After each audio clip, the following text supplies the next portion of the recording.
जाता है फिर भी तुमको ये बात समझ में ना आए तो इसमें रामायण गीता भागवत वेद पुराण शास्त्रों की क्या गति। तो बात यह है, ये किराए का मकान है। जैसे ही समय पूरा होगा स्त्री पुरुष बच्चे इस किराए के मकान से निकाल कर बाहर कर दिए जाएंगे और ये मकान जला दिया जाएगा। बस आपका खेल खत्म हो गया। यहीं तक आपके रिश्तेदार कुटुंब परिवार जात बिरादरी मकान धन दौलत बच्चे यहीं तक, इसके आगे कुछ भी जाने वाला नहीं। ना आप कुछ लेकर के आए ना कुछ लेकर जाओ। मूल मतलब यह है कि मनुष्य शरीर उस परमपिता परमात्मा ने क्यों दिया, इसको आप सब लोग समझ लें अच्छी तरह से तो अच्छा होगा। धर्म पुस्तकें रामायण गीता भागवत वेद पुराण क्यों आपके सामने रखे गए? वो इसलिए रखे गए कि ये जीवात्मा जब से परमात्मा के यहाँ से आया तब से इसे काल की अंधकार नगरी में, जहाँ पर पाप और पुण्य है, जन्म और मरण है, 84 और नरक है, इसमें अपने अपने कर्मानुसार मनुष्य ये कर्म करता है तो जीवात्मा को नाना प्रकार का कष्ट दिया जाता है। उस कष्ट के निवारण करने के लिए, कष्ट से छुटकारा दिलाने के लिए आपको ये मनुष्य रूपी सबसे ऊंचा मकान दे दिया। और ये कहा महात्माओं ने, ऋषियों ने और धर्म पुस्तकों ने, देखो अब की बार तुमको मकान मिल गया है, बुरे काम तो करना नहीं, जितने भी करना अच्छे करना। और मकान इसलिए दिया जाता है कि अब की बार तुम तप करके, तपस्या करके, दान कर, पुण्य कर, सेवा कर, सत्य बोलकर, योग कर, ध्यान कर, ये जिस तरह से भी हो सके उस जीवात्मा को अब की बार मरने के पहले भगवान के पास तक पहुंचा। बस इसी काम के लिए आपको ये मनुष्य शरीर मिला।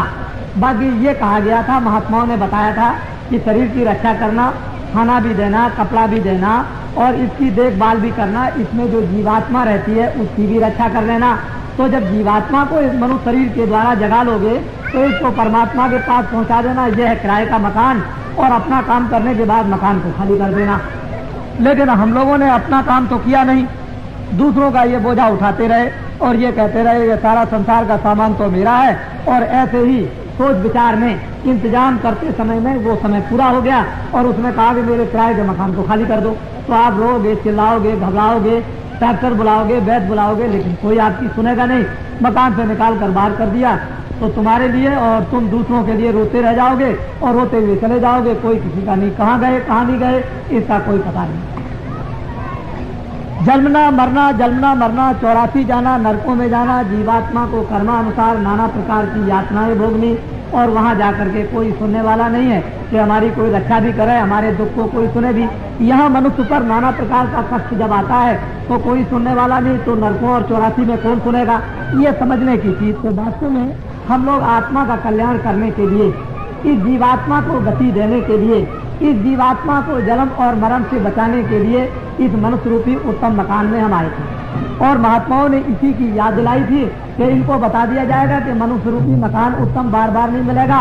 तो आप लोग अब की बार थोड़ा समय बचाकर सुबह शाम घर का, खेती का काम, दुकान का काम, नौकरी का काम करते हुए, बाल बच्चों की सेवा करते हुए थोड़ा समय बचाओगे सुबह शाम तो इस जीवात्मा का भी कल्याण हो जाएगा। लेकिन हम लोगों ने तो ये समय बचाया नहीं, दिन और रात दुनिया के काम में लगे रहे और वो समय आ गया मौत का, तो मौत लेकर के चली गई, शरीर को जला करके खाक कर दिया। तो बताओ अब आपने अपने लिए क्या किया? कुछ भी नहीं। तो मेरे कहने का मतलब सीधा साधा समझो, मैं तो हूँ धार्मिक। वास्तव में जब मनुष्य चारों तरफ बुराइयों में फंस जाता है तो ये तो बताना ही पड़ेगा कि बुरे का परिणाम बुरा और अच्छे का अच्छा। बुरा करोगे, चोरी करोगे, धोखा दोगे, बेईमानी करोगे, झूठ बोलोगे, किसी को मारोगे, छल करोगे, कपट करोगे, दुराचार करोगे तो तुमको ये सब अपराध लग जाएंगे और फिर तुमको इसकी सजा भोगनी पड़ेगी। तो ये तो आप जानते ही हो कि तप करने से राज मिलता है और राज करने से नरक मिलता है। ये तो आपको महात्मा जंगल में तप करते थे, सत्य बोलते थे, सेवा करते थे, दया करते थे, प्रेम करते थे, योग करते थे। उससे जब कभी हो गया उनका योग भ्रष्ट हो गया तो राजा बन गए। और राजा बनने के बाद जब सभी सामान संसार के मिल गए तो फिर नरक को चले गए भोगने के बाद। तो इंद्रिय भोग से, राज भोग से, ये सभी वैभव भोग से मनुष्य कुकर्म करता है और फिर नरक में चला जाता है। और जुग जुग तक वो आत्मा नरकों में पिटती रोती चिल्लाती रहती है, फिर उसको ये अवसर नहीं मिलता है। तो अब तो आपको ये जानना ही चाहिए, आप तो कोई यहाँ राजा नहीं हो, आप तो एक सामान व्यक्ति हो, हम भी सामान आदमी हैं, आप भी सामान आदमी हो। तो सामान आदमी समझ सकता है, सामान आदमी कुछ कर सकता है। अब तो आपके लिए भोग नहीं, लेकिन भोगों के लिए आप किस तरह से सुबह से शाम तक कि मैं राजा बन जाऊं, मैं मुझे बहुत भोग मिल जाए, मुझे बहुत सामग्री मिल जाए, मैं ये काम कर लूं, आनंद को ले लूं, इस तरह से ये सभी में सुबह से शाम तक लगे हुए हो, तो ये दिन और रात जो आपने बिता दी, समाप्त कर दी, तो क्या इसके लिए और कोई दिन रात आपके लिए आएगी? एक दिन निकल गया, दूसरा दिन आना नहीं है, वो दिन तो आपका खत्म हो गया। उम्र में से एक दिन और रात चला गया तो दोबारा आएगा नहीं। तो इसलिए नर नारी, बच्चियों बच्चियों, जिस काम के लिए आए हो वो भी थोड़ा बहुत काम सोचो करने के लिए। इस जीवात्मा को बचाओ नरकों से, 84 से, जन्म से, मरण से। और हम लोग तो हमेशा आपको अच्छी शिक्षा देंगे, बुरी तो शिक्षा देंगे नहीं। तो मैं आपको थोड़ा सा एक परिचय बता दूं। आपने ये तो सुना होगा, नाम क्या है? मैं आपकी तरह से एक आदमी हूँ। इस आदमी का नाम है तुलसीदास। छोटा सा एक आश्रम है मथुरा में, जहाँ लोग प्रतिवर्ष आपके राजस्थान के बहुत से लाखों आदमी जाया करते हैं और देख करके आते हैं।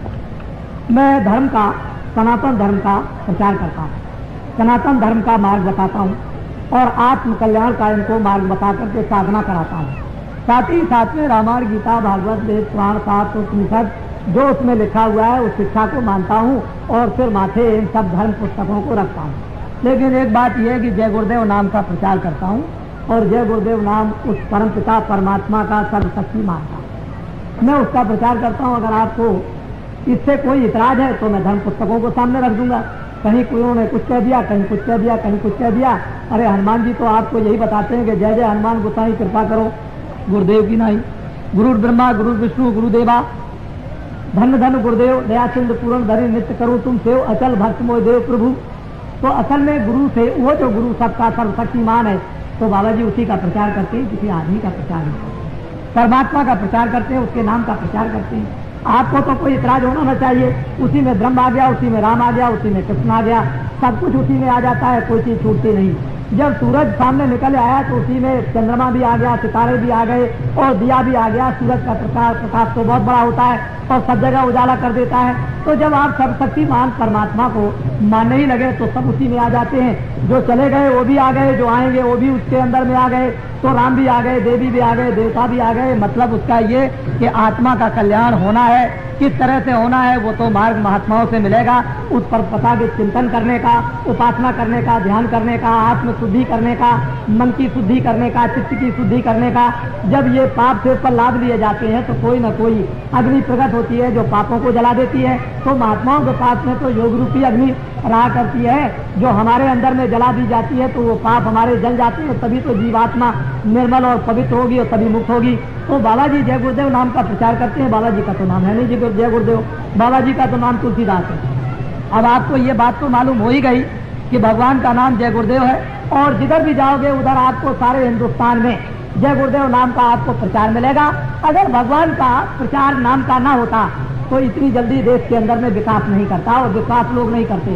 तो जय गुरुदेव भगवान के नाम से विश्वास लोग करते हैं, उनसे उनको फायदा भी होता है, लाभ भी होता है, आत्मसिद्धि और आत्म जागरण भी होता है, आत्मशुद्धि भी होती है, मन विवेक और मन में निर्मलता भी आती है, विश्वास भी आता है।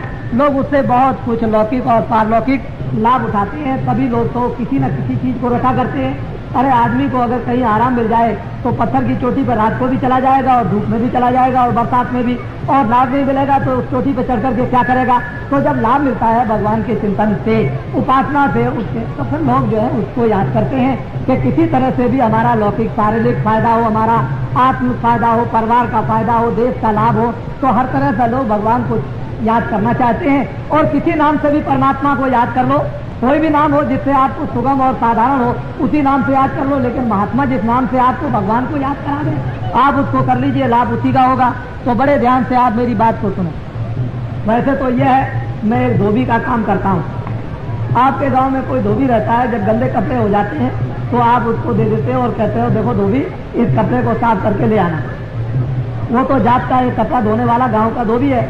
लेकिन बाबा जी भी उसी प्रकार की धुलाई करते हैं कि मन बुद्धि चित्त जीवात्मा अंतःकरण बहुत जुग जुग से मैले हो गए, इतने गंदे हो गए कि बिना धुलाई के ये साफ नहीं हो सकते हैं। तो महात्माओं के पास में औषधि होती है, बूटी होती है, अंजन होता है, उसको लगा देते हैं, उसको दे देते हैं, उससे उसकी मन की, बुद्धि की, चित्त की, जीवात्मा की धुलाई करते हैं। और जब जीवात्मा धुल जाती है, साफ हो जाती है, मन शुद्ध हो जाता है, बुद्धि शुद्ध हो जाती है, तो विवेक आ जाता है, ज्ञान उसको होता है और फिर उसको आत्म साक्षात्कार होगा, तभी तो प्रभु का दर्शन होगा। गंदगी में तो आपको मालूम होना चाहिए कि गंदा शीशा रहेगा तो सामने अपनी तस्वीर भी दिखाई नहीं देगी, अपनी ये शकल भी दिखाई नहीं देती है। शीशे को साफ कर लो तो अपनी शकल आएगी। इसी तरह से अपनी जीवात्मा को, मन को, बुद्धि को और चित्त को नहीं साफ करेंगे तो परमात्मा कैसे मिलेगा? उसके लिए कोई धोबी चाहिए। जैसे कि वाल्मीकि के गुरु, उन्होंने धोया तो वाल्मीकि को क्या मिला कि वाल्मीकि को दर्शन हुआ ब्रह्म का, दिव्य नेत्र ज्ञान चक्षु खुला और ब्रह्म का दर्शन साक्षात्कार उन्होंने किया। मीरा ने साक्षात्कार किया, रैदास ने साक्षात्कार किया, भगवान का तुलसीदास जी ने साक्षात्कार किया। जब मन, बुद्धि, चित्त और जीवात्मा साफ नहीं होगी तो साक्षात्कार कैसे होगा? इसी के लिए हम लोग जंगलों में, तीर्थों में जाया करते थे। चलो भाई आज इस तीर्थ में चलेंगे, आज पर्व लगा हुआ, वहाँ महात्माओं का दर्शन होगा और उनका सत्संग सुनने को मिलेगा। बहुत उच्च कोट के महात्मा मिलेंगे। तो कभी हरिद्वार चले गए, कभी रामेश्वरम चले गए, कभी द्वारका चले गए, कभी मथुरा और काशी चले गए, महात्माओं का दर्शन। इस मंदिर में गए, बहुत अच्छे महात्मा मिलेंगे, उस मंदिर में गए, बहुत अच्छे महात्मा मिलेंगे, उस आश्रम में गए, यहाँ सिद्ध पुरुष मिल जाएंगे। इसीलिए दर्शन करने के लिए जाते थे कि भाई कहीं चलते फिरते संतों महात्माओं का दर्शन, योगियों का होगा तो आत्मा का कल्याण हो जाएगा। और इसीलिए आप इस मनुष्य जीवन में आए। तो इच्छा तो आपके अंदर है दर्शन करने की, इच्छा तो कल्याण की है, इच्छा तो प्रभु को देखने की है, इच्छा मुक्ति की है, इच्छा जन्म मरण से बचने की है, 84 नरकों से छूटने की इच्छा है। लेकिन जीव बेचारा भूल से यहाँ फंस गया। इसको कोई रास्ता दिखाने वाला, धर्म उपदेश, इसको सही बात बताने वाला कोई मिलता नहीं है। इसलिए इसका सारा जीवन और सारा समय इसका यूं ही चला जाता है और वो अपने घर के उसी झंझट कामों में, मोह ममता में, काम में, क्रोध में, अहंकार में इसमें फंसा रहता है। और एक दिन वक्त आया कि उसके सामने मौत आई और लेटर के चली गई, बस हो गया काम खत्म। यहाँ क्या अपना था? कुछ नहीं। तो बाबा जी एक सुगम, सीधा, सरल रास्ता नर नारियों को बताया करते हैं और ये कहा करते हैं, देखो बच्चा चोर घर में रहेगा तो बाप को अच्छा तो कभी लगेगा नहीं। बाप तो यही कहेगा कि अरे बच्चे तुम चोरी करते हो तो हमारा भी नाम डुबा दोगे और तुमको भी तकलीफ होगी और कभी कोई आएगा पकड़ लेगा तो कितनी बड़ी बदनामी होगी। इसी तरह से महात्मा सारी सृष्टि में अपना बच्चा समझते हैं।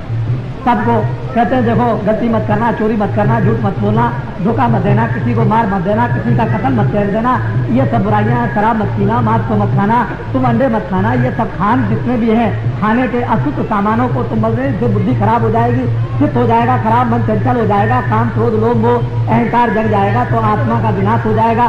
तो महात्मा बाहर की धीरे धीरे शिक्षा देते हैं। जब मजबूत कर लेते हैं तो उसको आत्म शिक्षा देते हैं साधना करने की। फिर जब वो आत्म साधना में लग जाता है तो आत्म सिद्धि हो जाती है, उसको ज्ञान हो जाता है, उसमें शक्ति आ जाती है, उसको आनंद मिलता है, तो उसका लोक और परलोक दोनों बन जाता है। इसी लोक परलोक बनाने के लिए हम लोग इस मनुष्य रूपी मकान में आए थे और रामायण करते थे कि हमारा लोक बनेगा, परलोक भी बन जाएगा। गीता को भी सुनते कि लोक बनेगा, परलोक बनेगा, और जब तब तीरथ करते हैं कि लोक परलोक बन जाए। लेकिन अब आप नहीं जानते हो तो भाई महात्मा क्या करें? महात्मा तो आपको जब नहीं मिलते हैं तो अपना रास्ता बदल गया।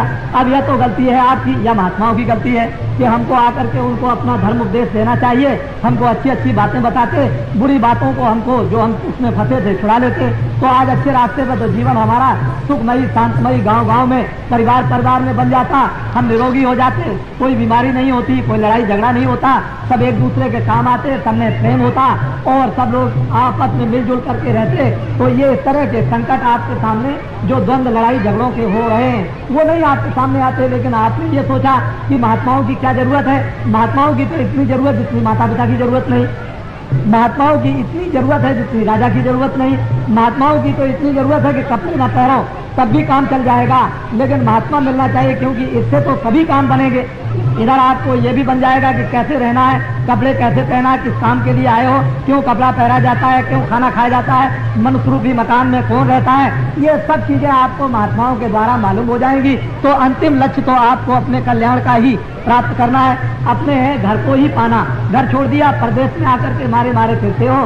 तो इसलिए नर नारी, बच्चे बच्चियों, अब आपको ये तो जान करके दुख होता ही है कि सारा संसार के समय पर नष्ट भ्रष्ट मानो हो गया, और नष्ट भ्रष्ट होने से जब खान पान खराब हो गया तो बुद्धि में अविवेक नहीं रह गया, बुद्धि हो गई मैली, और मैली बुद्धि से अब लोग कुकर्म करने लगे, और कुकर्म करने से बीमारी, लड़ाई झगड़ा, अशांति ये आनी जरूरी है। ये तो समाज घर में ये आ गई।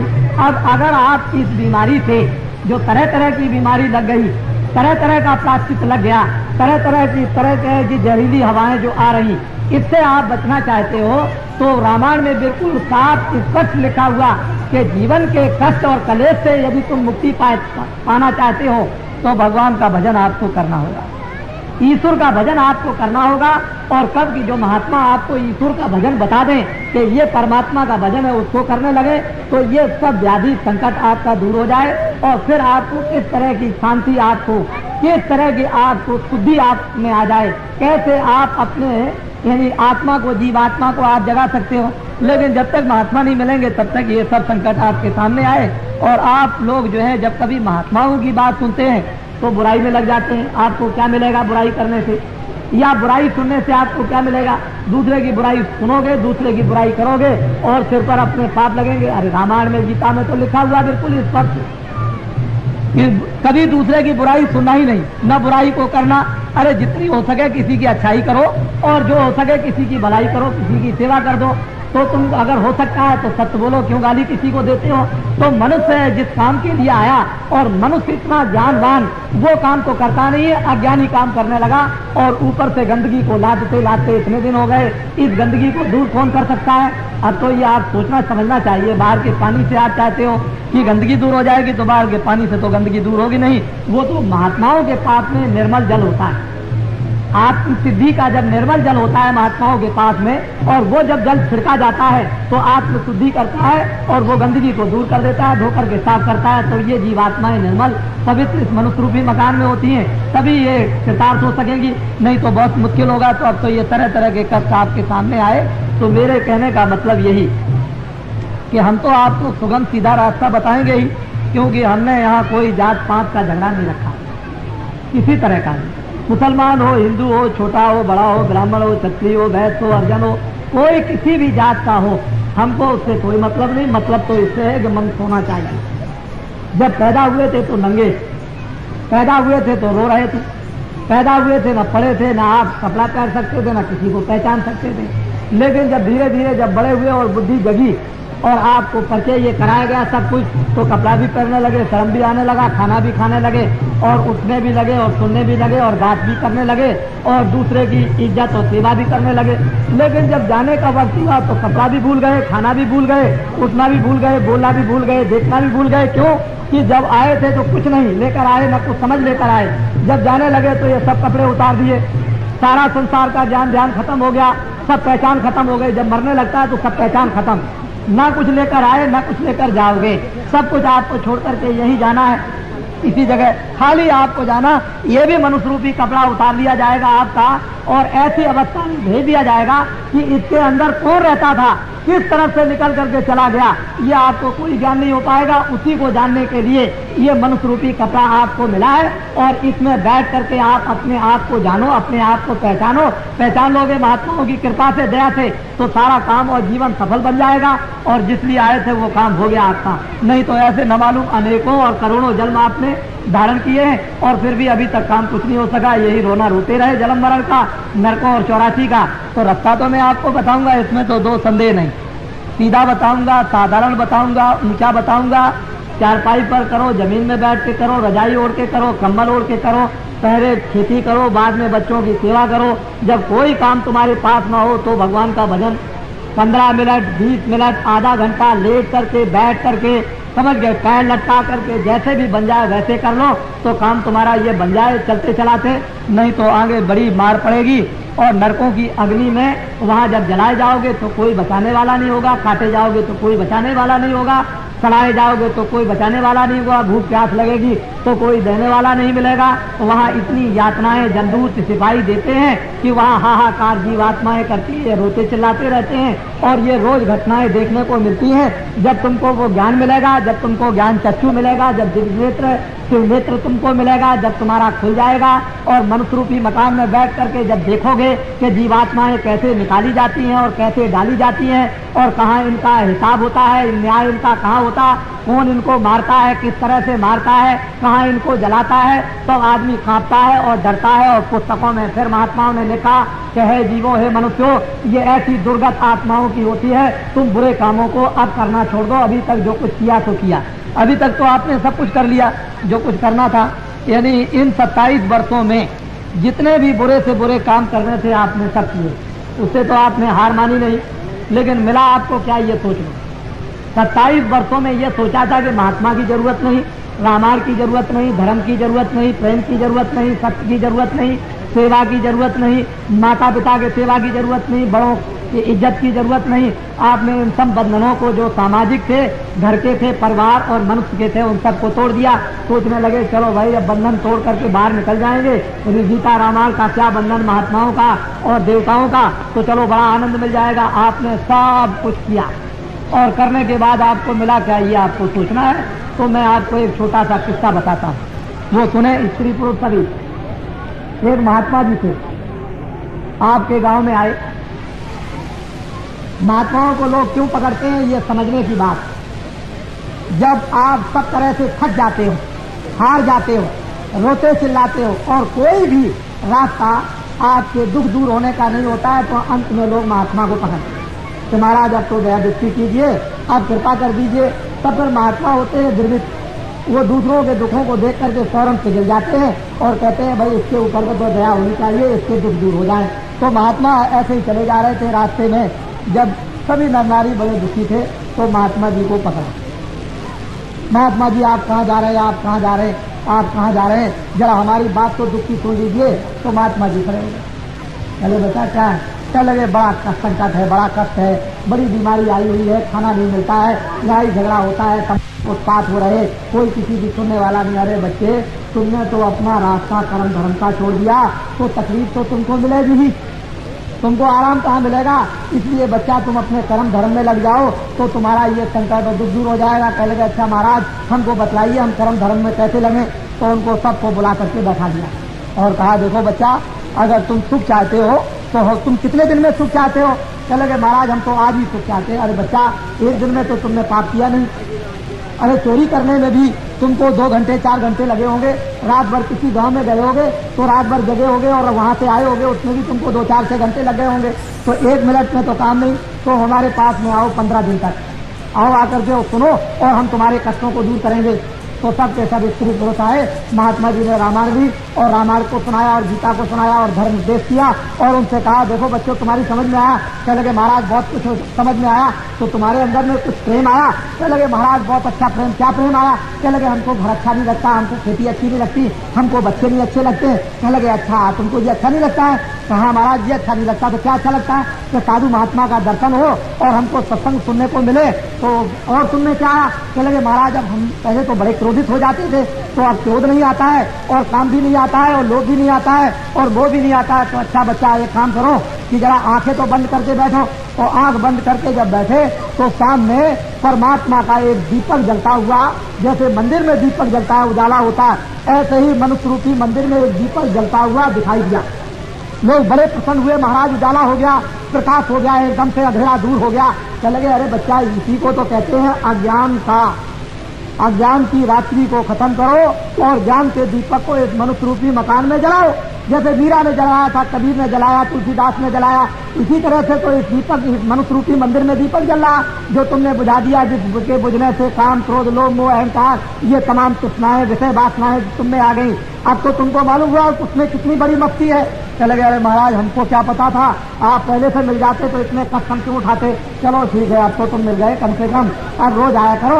वो सारा गांव का गांव, सारा शहर का शहर चोर था, शराबी था, कबाबी था, लड़ते थे, झगड़ते थे। महात्मा जी ने 1 महीने में बैठा करके सबको शांत कर दिया और प्रेम से रहने लगे। कोई किसी की चोरी नहीं करता है, कोई झूठ नहीं बोलता, धोखा नहीं देता, कोई लड़ाई नहीं करता है। स्वर्ग जैसा शहर बन गया, स्वर्ग जैसे मनुष्य बन गए, जैसे देवता रहते हैं उस तरह से। तो महात्माओं के सत्संग से क्या होता है, दर्शन से क्या होता है, उनकी सेवा से क्या होता है। लोग इसको समझते नहीं कि महात्माओं के अंदर और बाहर क्या चीज रहती है। वो उनके पास में संसारी धन नहीं, लेकिन संसारी धन भी है और परमार्थ का भी धन, ईश्वरी धन भी है उनके पास, आत्माओं का धन भी है, शरीर की रक्षा का भी धन है और बुद्धि का भी ज्ञान है और आत्मा का भी ज्ञान है।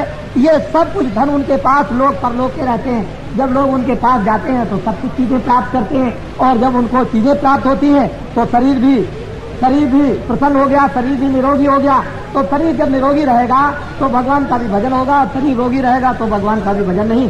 तो महात्मा के दर्शन करने से, सेवा करने से, सत्संग के सुनने से क्या चेतना आती है, क्या जागृति आती है, क्या पाप करते हैं, किस तरह की मलिनता दूर की तरह करते हैं और सबके ऊपर में किस तरह की दया की वर्षा करते हैं और उनके दुखों को किस तरह से दूर करते हैं, ये तो महात्मा ही जानते हैं। सारी सृष्टि को अपना बच्चा समझते हैं, जितने भी छोटे बड़े मनुष्य हैं उनको सबको अपना बच्चा समझते हैं और अपने बच्चों को दुखी देख करके उनका हृदय बड़ा दुखी होता है। लेकिन अब माँ बाप घर में हो और बच्चे गलत काम करते हो तो माँ बाप तो रोएंगे ही, लेकिन बच्चा भी गलत काम से रोएगा, वो भी चिल्लाएगा। अंत में जब वो बहुत रोता रोता थक जाएगा तो माता पिता के पास आता है कि हमको आप माफ कर दीजिए, अब हम गलती नहीं करेंगे कभी, तो माता पिता उसको माफ करते हैं। इसी तरह से ऋषि मुनि महात्मा राम कृष्ण कबीर रैदास तुलसीदास, मुसलमानों में मोहम्मद, ईसाइयों में ईसा मसीह, ये सब महात्मा जो थे एक तरह से माता पिता की तरह से हमारे ऊपर में रक्षा और सेवा करते थे और इसीलिए हम उनको मानते हैं कि ये राम थे, ये कृष्ण थे, ये कबीर थे, हमारे स्वामी थे, हमारे देवता थे, हमारे महात्मा थे, इन्होंने हमारी सेवा की, हमारी रक्षा की, हमारे ऊपर में दया की। तो महात्मा हमेशा परोपकार करते हैं, उपकार भी करते हैं और परोपकार भी करते हैं। लौकिक उपकार से शरीर की बीमारियां दूर करते हैं और परोपकार से आत्मा को परमात्मा से मिला देते हैं। तो हम लोगों ने जाना आना छोड़ दिया, मिलना जुलना छोड़ दिया, उनकी बात को सुनना छोड़ दिया। आज जिधर भी जाइए चारों तरफ कोहराम मचा हुआ। तो मैं गांव वासियों से प्रार्थना करूंगा कि आप लोग कभी भी, जब कभी भी कोई महात्मा आपके यहाँ आए और आपको सत उपदेश करें, अच्छी बातें बताएं, तो गांव के आदमी 1 घंटे के लिए, 2 घंटे के लिए अपने काम काज को छोड़ करके फौरन इकट्ठे हो जाया करें और अच्छी बातें 2 भी मिले, 4 भी मिले, 10 बातें भी आपको अच्छी मिल जाए, उसको लेकर के चले जाएं आप। और एक एक बात को आज छोड़ दें, एक बुराई को आज छोड़ दिया, एक कल छोड़ दिया, एक परसों छोड़ दिया, एक चौथे दिन छोड़ दिया, तो थोड़े दिन के बाद, महीने के बाद में फिर आप देखोगे क्या होता है, क्या नहीं आपको मिलता है। लेकिन आप अगर एक एक चीज को एक एक दिन नहीं छोड़ेंगे, एक आदमी सब चीजों को एक दिन नहीं छोड़ सकता है, तो थोड़े देर के लिए काम छोड़ करके चले आए तो ये मत समझो कि मेरी खेती में नुकसान हो जाएगा, मेरे घर में कोई नुकसान हो जाएगा, मेरा कोई नुकसान हो जाएगा। धर्म उपदेश सुनने से, महात्मा के दर्शन करने से, अच्छी बातों को सुनने और समझने से खेती का नुकसान, जानवरों का नुकसान, घर में नुकसान नहीं बल्कि बीमारी को छोड़ करके भी चला आए और यहाँ से वापस लौट करके जाए। और बीमार भी उस प्रेमी का दर्शन यदि करता है, जो प्रेमी उस महात्मा के दर्शन करने के लिए गया, तो उसकी बीमारी छूट जाती है, बीमारी से वो मुक्त हो जाता है, बीमारी उसकी दूर हो जाती है, उसका बुखार उतर जाता है। इसलिए हम लोग महात्माओं के पास जाते थे, कुछ औषधि ले आएंगे, कुछ दवा ले आएंगे, कुछ आशीर्वाद ले आएंगे, कुछ मिल जाएगा हमको और मिल करके हम लोग सबके सब अच्छे हो जाएंगे। तो हमने तो हमेशा लोगों को फायदा लाभ पहुंचाने की चेष्टा की है और हमारे पास तो अधिकांश में किसान मजदूर, जगह जगह देहातों में किसान मजदूर हैं। हमारे पास में शहर के आदमी बहुत कम है, ये आप समझ लो निश्चित जी। 2 लाख 2-2 लाख, 4-4 लाख, 5-5 लाख और 10-10 लाख आदमियों की रोज रोज जो भीड़ होती है, वो सब किसान और मजदूर हैं। और हम किसान और मजदूरों को ही चाहते हैं, हमको धनी मानी नहीं चाहिए, हमको वो मतलब ये है कि बड़े बड़े पूंजीपति नहीं चाहिए, हमको तो यही चाहिए जिनके अंदर दर्द है, जिनको दुख है, जिनको तकलीफ है, जो बीमार है, जो परेशान है, जो कामी है, जो क्रोधी है, जो चोरी में फंस गए, जो डकैती डालते हैं, झूठ बोलते हैं, शराब पीते हैं, मांस खाते हैं, हमको तो बुरे आदमियों की जरूरत है, हम उनको ठीक कर लेंगे। ये तो ठीक अपने अपने करने का रास्ता है कि हम कैसे ठीक कर लेंगे, हमारे पास आ जाएंगे, हम कैसे ठीक करेंगे ये तो हमको मालूम, क्योंकि हमने करोड़ों आदमियों की शराब छुड़ा दी, मांस छुड़ा दिया, मछली छुड़ा दी, चोरी छुड़ा दी, लड़ाई झगड़ा छुड़ा दिया और भगवान के भजन पर लगा करके उनको ऐसे रास्ते पर लगा दिया कि अनपढ़ से अनपढ़ भी कोई किसान होगा, उससे बड़े पढ़े लिखे बात नहीं कर सकते। इस तरह का नर नारियों को शिक्षा देकर के धीरे धीरे समझा कर ज्ञान की शिक्षा देकर रामायण की, भागवत की, गीता के दृष्टांत दे करके उनको और इस तरह से बनाया कि आप देखिए उनमें कितना प्रेम आ गया, कितने उनमें सत्यता आ गई, कितना उनमें आत्मविश्वास हो गया, कितने उनमें भगवान का विश्वास आ गया। ये कोई साधारण बात नहीं, मेहनत करने से सब कुछ होता है। तो आप लोग जो है वो सबके सब अच्छे रास्ते की तरफ चलो। गांव गांव के अंदर में आप लोग अपनी अपनी मीटिंगों को बना लो और ये आपस में बैठ करके तय करो कि भाई अभी तक तो आपने ये देख लिया सब कुछ कि शराब पीते थे, चोरी करते थे, मांस खाते थे, मछली खाते थे, लेकिन शराब कोई न पिए। एक ही काम हाथ में ले लो कि हम लोग आपस में भाई शराब पीना छोड़ दो, शराब बहुत खराब चीज है, बुद्धि को नष्ट करती उसी की बेइज्जती करता है। इसलिए एक काम को अगर आप लोग उठा लें तो 10 आदमियों का, फिर 20 आदमियों का, महीने में 50 आदमियों का, साल में 100 आदमियों का, इस तरह से 4-5 साल के अंदर में एक बुराई आपके सामने दूर होती हुई जब दिखाई देगी तो आपके अंदर विवेक आएगा और आपके अंदर सत्यता आएगी, प्रेम आएगा। तो समाज का जो ढांचा बिगड़ गया घर घर में और गांव-गांव में ये बनने लगेगा। तो गीता और रामायण को भी समझ जाओगे, फिर महात्माओं के धर्म उपदेश को भी समझ जाओगे। अगर ये जीवन ठीक कर लो तो चंद दिनों में भगवान को भी आप प्राप्त कर सकते हो, थोड़े दिनों में, महीनों में और वर्षों में। क्यों कि महात्मा आ जाएंगे, सीधा रास्ता आपको बताएंगे, जमीन तैयार रहेगी, हृदय रूपी जमीन आपकी जब शुद्ध पवित्र रहेगी, महात्मा फौरन रास्ता बताएंगे, आप उस रास्ते पर बैठ जाएंगे। 10 मिनट भी बैठो, आधा घंटा भी बैठो। मीराबाई कोई दिन भर तो नहीं बैठती थी, कबीरदास कोई दिन भर नहीं बैठते थे, धन्ना जाट थे, वो दिन भर भगवान के भजन में नहीं बैठते थे, खेती भी करते थे, जानवरों को चारा भी देते थे, बाल बच्चों की सेवा भी करते थे और उसके बाद भगवान के भजन में बैठ गए, उन्होंने भगवान को पा लिया। तो कहने का मतलब है काम के वक्त काम करो, सेवा के वक्त सेवा करो, खाने के वक्त में खाना खाओ, सोने के वक्त में सो और भगवान के वक्त में भजन करो। ये नहीं कि 24 घंटे हमको एक ही काम करना है। इसीलिए तो महात्मा कहते हैं कि जिन लोगों ने ये कहा कि जंगल में छोड़ करके चले जाओ भगवान मिलेगा, उनको नहीं मिलेगा। घर में रह करके ही जंगल बना लो। ये सब मैं सेवा करता हूँ, मेरा कर्तव्य है। बच्चों की सेवा करता हूँ, स्त्री की सेवा करता हूँ, स्त्री पति की सेवा करता है, कोई भाई की सेवा करता है, कोई रिश्तेदार की सेवा करता है। ये मनुष्य का कर्तव्य है और उस कर्तव्य का करो पालन और उसके बाद समय बचा करके सुबह शाम जब भी मिल जाए तो भगवान का भजन करो। इसी गृहस्थ आश्रम को ही जंगल बना लो। यही खेती करते हुए, व्यवसाय करते हुए, नौकरी करते हुए, बच्चों की सेवा करते हुए ये समझो हमारा कोई भी नहीं, हम तो अकेले आए थे और जब जाने लगेंगे तो अकेले चले जाएंगे। इसलिए अपने कर्तव्य का पालन करो, करने के बाद भगवान का भजन कर लो और छोड़ करके यहाँ से चल पाओ। तो ये जब महात्मा मिलेंगे तभी सच्ची शिक्षा आपको मिलेगी, नहीं तो आपको बहुत मुश्किल है मिलना। देखो ठहर जाओ थोड़ी देर के लिए, आप ये बत्ती बंद कर दो बच्चे, इस बत्ती को एक को बंद कर दो, इसको, ये मच्छर बहुत है। देखो अभी तो मैं आपको, देखो मैं तो आपका भला करूंगा किसी तरह से भी, चाहे आपको मिट्टी दे दूं, चाहे आपको बात सुना दूं, चाहे आपको आंख से देख लूं और चाहे आपको हाथ से छू लूं और चाहे आपको भगवान का भजन कराऊं, चाहे आपसे और कुछ कराऊं, लेकिन आपका लाभ मैं जरूर पहुंचाऊंगा। इसको कोई मुझे रोक नहीं सकता। चाहे आप बदनाम करो कि भगवान को नहीं मानते हैं, रामायण को नहीं मानते, गीता को नहीं मानते हैं या गंगा को नहीं मानते हैं, जमुना को नहीं मानते, आपके कहने से कुछ नहीं होगा। जिसको लाभ होगा दौड़ के आएगा, सीधी सादी बात। तो बाबा जी की बात तो ये सुनो कि मैं तो परमात्मा की प्राप्ति का ये सीधा सरल रास्ता बताता ही। जब तुमको कभी इच्छा हो भगवान के मिलने की, दिव्य नेत्र रामायण में लिखा हुआ है, दिव्य नेत्र गीता में लिखा हुआ है, शिव नेत्र रामायण और गीता और भागवत में लिखा हुआ है और शिव नेत्र वेदों में लिखा हुआ है। जब शिव नेत्र लिखा हुआ है कि मनुष्यों के पास है तो तुम्हारे सबके पास में शिव नेत्र, ज्ञान चक्षु, दिव्य नेत्र है। शिव जी ने जिस तरह से, पार्वती ने जिस तरह से और सीता ने जिस तरह से और राधिका ने जिस तरह से और कृष्ण भगवान ने और तुलसीदास ने जिस तरह से प्राप्त कर लिया उस भगवान को, उसी तरह से शिव नेत्र खोलकर, क्योंकि तुम्हारे सबके पास में शिव नेत्र तीसरा नेत्र है। 2 आंखें तो बाहर से सबके पास है और अंदर में तुम्हारे जो गुप्त तीसरा ज्ञान चक्षु दिव्य नेत्र सबके पास, और वो ज्ञान चक्षु दिव्य नेत्र तुम्हारा गंदा हो गया है। बाहर की आंखें जब गंदी हो जाती हैं तो बाहर से दिखाई नहीं देता है, बाहर की आंख साफ हो जाएगी, बाहर से दिखाई देने लगेगा। इसी तरह से भगवान को देखने वाली आंख, स्वर्ग को देखने वाली आंख, वैकुंठ को देखने वाली आंख, देवी देवता को देखने वाली आंख, ब्रह्मा विष्णु को देखने वाली आंख और उस देवताओं के लोक में जाने की आंख तुम्हारी गंदी हो गई, मैली हो गई है। उस आंख को तुम सुगम और साधारण रास्ते से साफ करवा लो और मनुष्य रूपी मकान में जब दिव्य नेत्र ज्ञान चक्षु खुल जाएगा तो यहीं से बैठ करके तुमको दिखाई देने लगेगा स्वर्ग भी और वैकुंठ भी और सूर्यलोक भी और चंद्रलोक भी। ऐसा सुगम रास्ता तुम्हारे मनुष्य रूपी मकान में सबके पास है। बाबा जी कोई भेदभाव नहीं रखते हैं, ये नहीं रखते हैं कि आप चले आए आप चले आए आपको नहीं, ऐसा नहीं। सबको शुभ अवसर मिलना चाहिए क्योंकि ये मनुष्य हैं, इनको फिर अवसर नहीं मिलेगा। अब मनुष्य जीवन का अगर उनको अवसर मिल जाए कि मुझे भी अवसर मिल जाए तो फिर क्या है, जब बरसात आती है किसान जब खेती बो देगा समय से तो खेती में अनाज हो जाएगा, बरसात निकल गई फिर बोएगा तो अनाज नहीं होगा। ये मनुष्य रूपी जीवन आपको मिला हुआ है और महात्मा सबको ये अवसर दे दें कि इस तरह से तुम्हारे अंदर शिव नेत्र ज्ञान चक्षु है और सब लोग उसको शुद्ध साफ कर सकते हैं और सबको खोलने का जन्म जात का अधिकार है। तो तुमको सबको रास्ता मिलना चाहिए। अपने अपने घर में बैठ करके करो तो देख लो तुम्हारी समझ में आ जाएगा।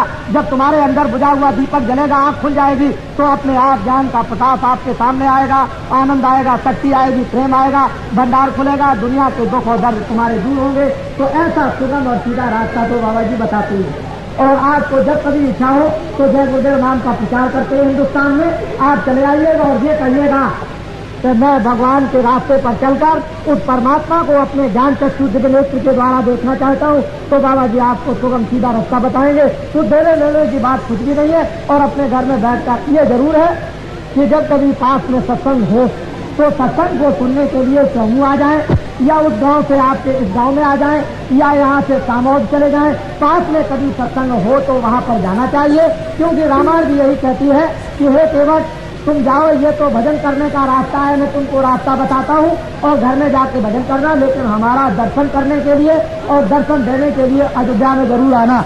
इसी तरह से नर नारियों, जब तुमको परमात्मा के पास में जाना है तो थोड़ा सा सत्संग उस रास्ते का सुनना जरूरी है, जिससे कोई सांसारिक बाधा आ जाए या रास्ते में कोई अड़चने आ जाए तो वो हमारे ध्यान और भजन की अड़चने दूर हो जाएं। बाधाएं हमारी भौतिक कामों में आ जाती हैं तो वो काम भी हमारे भौतिक हो जाए और बाधाओं से भी हम मुक्त हो जाएं, और हम अपना ये कल्याण जो सबसे ऊंचा है आत्म कल्याण उसको करें। तो उसके लिए सहयोग के लिए किसी महात्मा के पास इसलिए जाना पड़ता है कि आप अभी अबोध है, अज्ञानी है, अभी रास्ते पर आप मजबूत नहीं हुए, अभी चलना आपने सीखा नहीं, खड़ा होना आपने अभी सीखा नहीं। तो जब खड़े हो जाओगे, चलने लगोगे, देखने लगोगे, और फिर जब आप में ताकत आ जाएगी और ज्ञान होगा तो फिर कोई जरूरत नहीं, फिर तो बच्चा कहीं भी चला जाए, जिस जगह भी जाना चाहे कहीं भी फंस सकता है।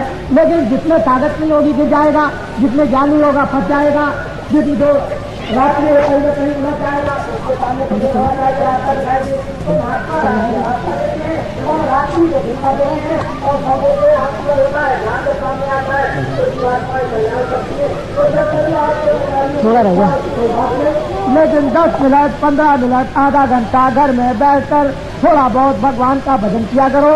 और अगर मन में तुमने प्रतिज्ञा कर ली कि आज से मैं शराब नहीं पीऊंगा, आज से मैं गांजा नहीं पीऊंगा, आज से मांस नहीं खाऊंगा, आज से चोरी नहीं करूंगा, आज से डकैती नहीं करूंगा, आज से किसी को सताऊंगा नहीं, तुम अगर मन में अपने प्रतिज्ञा कर लो तो आज मतलब यह है कि वो परमात्मा उसमें सहयोग देने लगेगा और महात्माओं की भी कृपा होने लगेगी, काम होने लगेगा। लेकिन आपने भलाई के लिए तो प्रतिज्ञा आपको मन में करनी पड़ेगी, बिना प्रतिज्ञा किए हुए नहीं। तो इसलिए आप ये बात सुने, हम तो आपको कुछ न कुछ देंगे। अभी थोड़ी देर के बाद जब हमारा सत्संग समाप्त होगा तो हम आपको एक भभूत देंगे, आप पहले उससे परीक्षा कीजिए।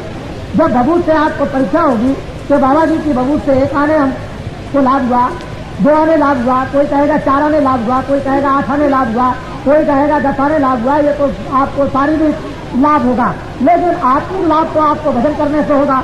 आत्मिक लाभ को मतलब ये जब होगा जब रास्ता आपको मिल जाएगा और आप परमात्मा का आप भजन करने लगेंगे तभी होगा।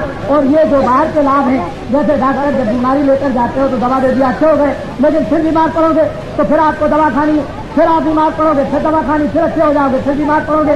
तो महात्मा आपको कुछ ना कुछ बिना दवा के और बिना यानी किसी मुसीबत से आपको कुछ ना कुछ फायदा पहुंचाए। तो उसी तरह से हमको भी चाहिए कि अब रोग न बुलाएं, बीमारी को ना आने दें, बीमारी को रोकें। किन कारणों से बीमारी आती है उसको आप सबको समझना चाहिए। तो बाबा जी भभूत की बात देंगे, भगवान के मिलने का रास्ता भी देंगे। अब आप एक किस्सा सुन लें, मुझसे कोई नाराज न हो, मैं एक सीधा साधा आदमी हूँ। वैसे लोग मुझे बहुत बदनाम करने की कोशिश करते हैं, सोचते हैं बाबा जी को बदनाम कर दिया जाए। बाबा जी ने तो कभी नाम बदला नहीं, बाबा जी का नाम तुलसीदास आश्रम मथुरा में मैंने तो कभी बदला नहीं। मैंने ना कभी गांधी कहा और न मैंने कभी मोहम्मद कहा, न मैंने कभी राम कहा और न मैंने कभी कृष्ण कहा।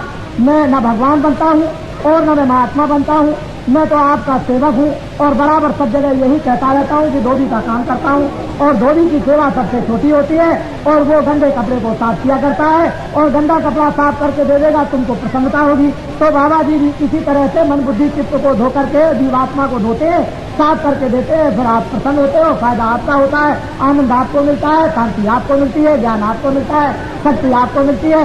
बाबा जी तो इस मुसीबत में फंसे रहते हैं और आपकी सेवा करते रहते हैं। बाबा जी को न भगवान बनने की जरूरत और न महात्मा बनने की जरूरत, सेवादार जरूर है। बाबा जी कोई दूसरा नाम नहीं आपको हमेशा बताते हैं। लेकिन अगर आप कहते हो कि भाई आप राम हो, आप हनुमान हो, आप कृष्ण हो, आप ये हो, आप वो हो, तो बाबा जी किस किस का मुंह पकड़ेंगे, ये तो आपको समझना चाहिए। बाबा जी तो घर में किसी का मुंह नहीं पकड़ेंगे, कौन किसको राम कहता है, कौन किसको हनुमान कहता है, कौन बालाजी कहता है, और कौन क्या कहता है, और कौन क्या कहता है, कौन चोर कहता है, कौन डकैत कहता है। बाबा जी किस किसका मुंह पकड़े। तो इसलिए बाबा जी का नाम लियो, बाबा जी का आश्रम मथुरा में, और बाबा जी भगवान के मिलने का सुगम रास्ता बतलाते हैं, और ये गीता रामायण वेद पुराण साहब सनातन धर्म का प्रचार करते हैं। बाबा जी शराब और मांस मछली अंडा और ये चोरी चमारी छुड़ाते हैं। ऐसा काम सारे देश के अंदर घूम घूम करके कर रहे हैं। और देखो जब ये काम लोगों के सामने आ गया तो चारों तरफ जन में चर्चा हो गई। बाबा जी को तो हिंदुस्तान में कौन जय गुरुदेव नाम से नहीं जानता।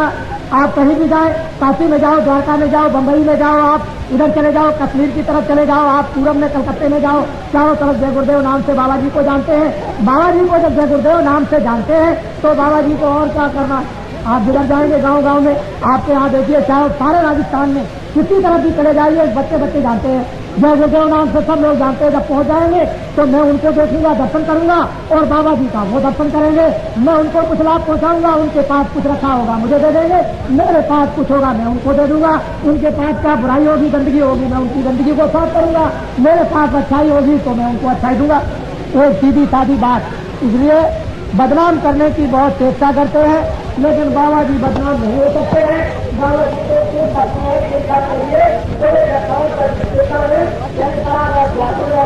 और होते और रहते हैं आपके लिए तो सूरी पे चलना था।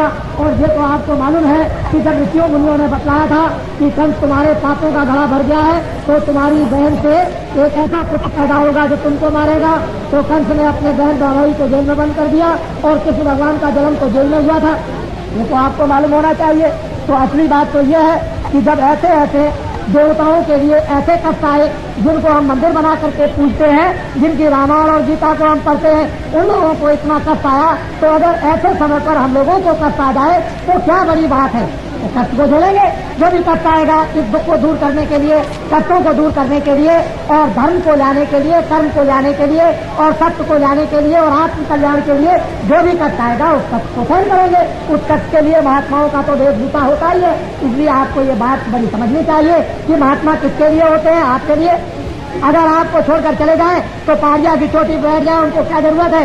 वो तो वहाँ भी ये जो कुछ उनके भाग में वो वहाँ भी कपड़ा मिल जाएगा और एक चित्र मिल जाएगा और आराम से रहेंगे, लेकिन ये समाज डूब जाएगा, ये आत्मा डूब जाएगी, नरकों में 84 में चली जाएगी। तो इसलिए महात्माओं को आप अपना समझें। तो महात्मा हमारे लिए आते हैं, हमारा काम करते हैं, हमारे दुख को हरते हैं, हमारे दुख को सुनते हैं, हमारी व्याधा दूर करते हैं, लोक को बनाते हैं, पर लोक में जीवात्माओं की रक्षा करते पहुंचाते हैं और जन्म मरण से मुक्त कर देते हैं। ये महात्माओं का वेशभूषा इसीलिए हुआ करता है। लेकिन जो इस वेशभूषे को नहीं समझते हैं तो क्या किया जाएगा।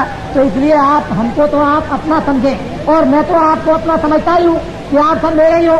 हमने तो कोई ऐसा उपदेश किया नहीं है कि जात पात का कोई झगड़ा रख दिया हो कि तुम बहुत खराब हो, तुम बहुत अच्छे हो, और तुम छोटे हो, तुम बहुत ऊंचे हो। हमारे पास तो जो भी आते हैं हम सबको गले मिलाते हैं। आप देखते नहीं हो, सबके बीच में घूमते रहते हैं, सबसे मिलते हैं, कोई भी होगा सबसे मिलते हैं, सबसे बात करते हैं और सबकी बात को ध्यान से सुनते हैं और जितना हो सकता है उतना उनको लाभ पहुंचाते हैं। तो इसलिए आप तो समझें अपना, और मैं आपको समझता हूँ, और मुझसे जितना भी आप लाभ और फायदा उठाना चाहें हम हर तरह से तैयार हैं।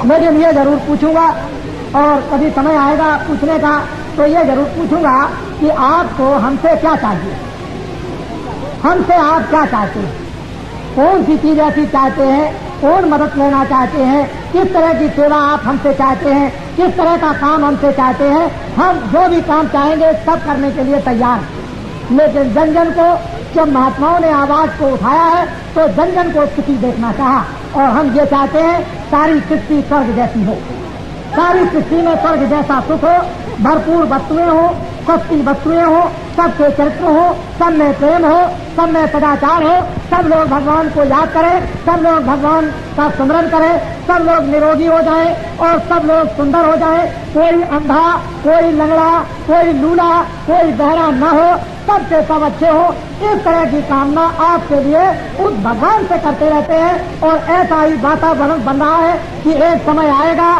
तो लाचार होकर, मजबूर होकर, दिवस होकर, मार खाकर और चिल्लाकर और रोकर और तड़प कर और जलकर आप धर्म की तरफ दौड़ पड़ोगे और कहोगे अब तो हम धर्म के रास्ते पर चलना चाहते हैं, हमने तो दुनिया सब कुछ देख लिया है, अब सीधा रास्ता हमको चाहिए। तो उस समय पर भी हम आपको गले लगाएंगे और उस समय भी आपको प्रेम करेंगे, आपकी मदद करेंगे, आपकी सेवा करेंगे और ये चाहेंगे कि सबका जनजीवन बिल्कुल सुखमय हो जाए। लेकिन मैं क्या करूं, 70 से लेकर 80 तक मेरी बात को आप नहीं सुनोगे तो वो मुसीबत आपके सिर पर आएगी, वो आपत्ति आपके सिर पर आएगी, वो चिल्लाओगे रोगे जो लिखने में नहीं आ सकता है, इस तरह की आपत्ति आने वाली है।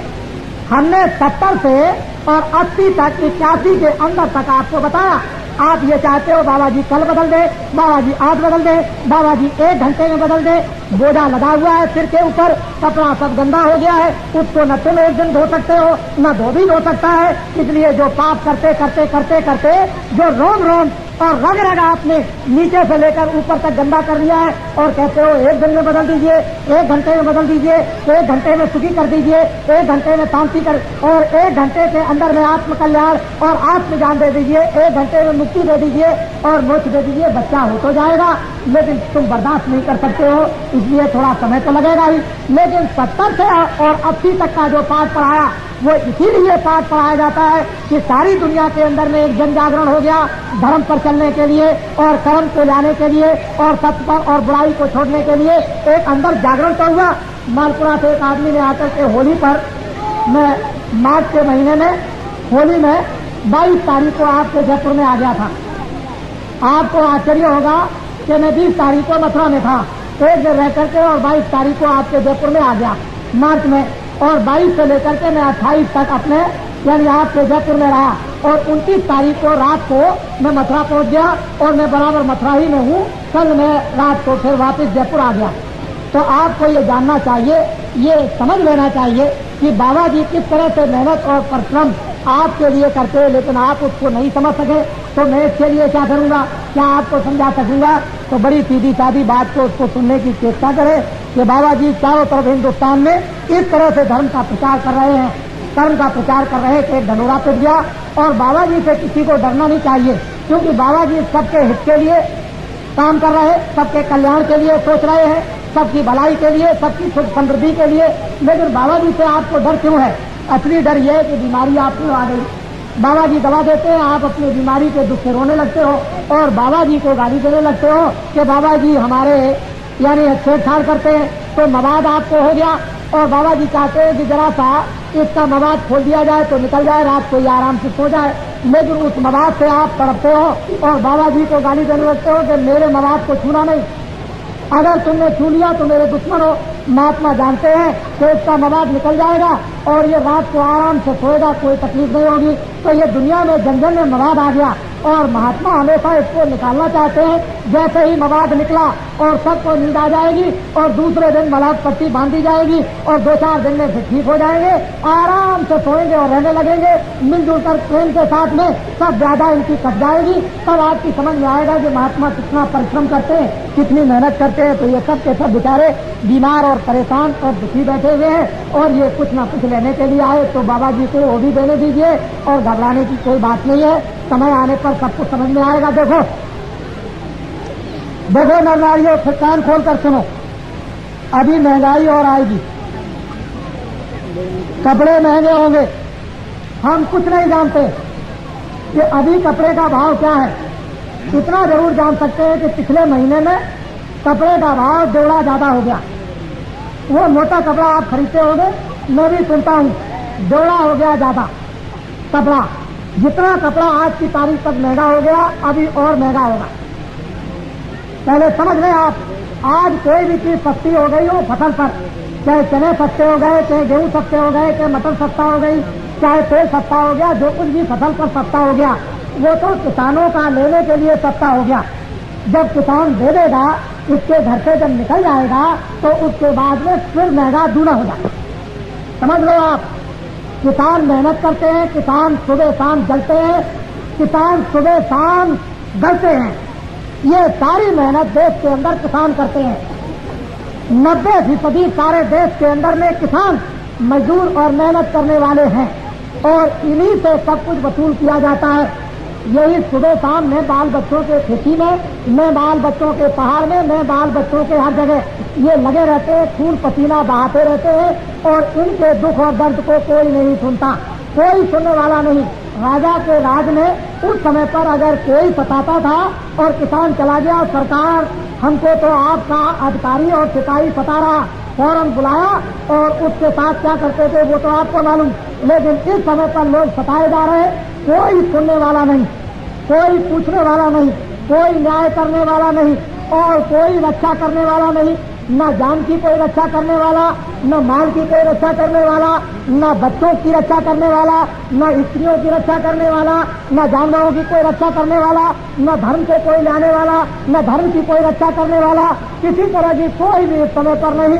ये व्यवस्था अस्त और व्यस्त हो गई है और तुम किसान यदि चाहते हो कि दिल्ली से मेरी कोई व्यवस्था बना देगा या जयपुर से कोई मेरी व्यवस्था ठीक कर देगा, तो ये कुछ नहीं। आपको जन जन को जगना होगा और महात्माओं की बात को सुनना होगा और जन जन के अंदर में जब ये प्रेरणा आएगी तब जाकर के कुछ काम बन जाएगा, नहीं तो बहुत मुश्किल होगा। सारा किसान इस समय पर रोता और तड़पता है, लेकिन कोई नहीं। मैं भी देहात में घूमता रहता हूँ और मैं भी अभी किसान का ही बच्चा हूँ।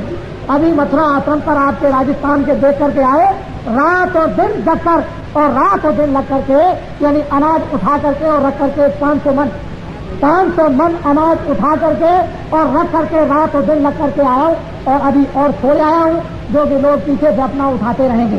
तो मैं उस तकलीफ को समझता हूँ कि कितनी तकलीफ और कितनी मेहनत होती है, लेकिन लोग नहीं समझते हैं। लोग तो हमको बिल्कुल एकदम से चूस रहे हैं। तो ये सब नक्शा जो किसानों का नर नारी बच्चे बच्चियों का बैठा हुआ है, इनकी तरफ जब तक कोई नहीं देखेगा सामान्य दृष्टि से, तब तक कोई भला नहीं कर सकता है। इसलिए मेरी बात को बहुत दूर तक सोचो और समझो इसके लिए, और नहीं समझोगे तो आपको बड़े संकट आएंगे। अनाज महंगा, कपड़ा महंगा, लोहा महंगा, ये महंगा, खाद महंगी, चीनी महंगी, वो महंगा, वो महंगा, वो महंगा, वो महंगा, सब चीजें अभी महंगी आएगी। व्यवस्था अभी अस्त होगी। अखबार और रेडियो ये झूठ बोलते हैं और किसानों को हमेशा धोखा देते हैं। जितने भी बुद्धिजीवी शहर में रहते हैं वो अखबार और रेडियो में फंस गए हैं। उनकी बुद्धि 24 घंटे चक्कर खाती है।